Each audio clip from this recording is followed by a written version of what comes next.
Removing image backgrounds using remove.bg.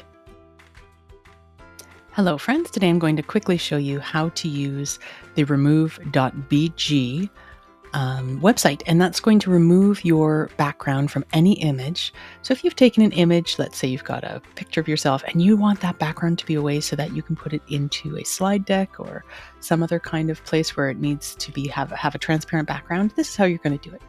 So you'll go to remove.bg and then you'll click on upload image here. I'm going to click, I'll just grab my staff photo ID here. There I am. And now it has automatically removed the background. And then I just say download. Now open your Google Slide and play. So now I've opened up a Google Slide, I've got a little background, and I think, I'd really like to be at the beach right now. That'd be a really great place to be rather than out in the snow in April. So I'm going to go up to Insert, Image. I'll upload from a computer. And I'll find my one. I know this is my file because it says remove BG preview in the file name there. And then I'll just click on open.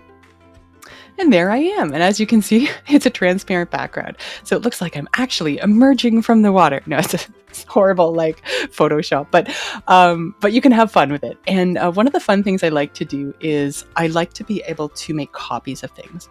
So if I do Control D, it makes a duplicate. Control D, D, D, D, D, D, D, D, D. What I'm basically doing is making myself a million copies of this. You can stack the copies one on top of another so that people don't necessarily see that there's multiple copies.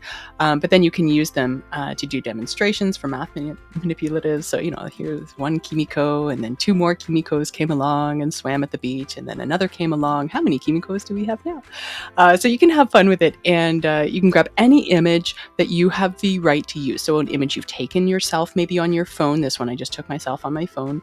Or if you have a copyright-free image that you're using from a site, you can also do that. Lots of copyright-free images also come in PNG format. So look for those first so you don't have to do this extra step. But this is just a great for when you find that image and you're just like, I really want to use this image, but it's not a transparent one and I really want to use it in a Google slide or in a presentation, then please do use that remove background feature.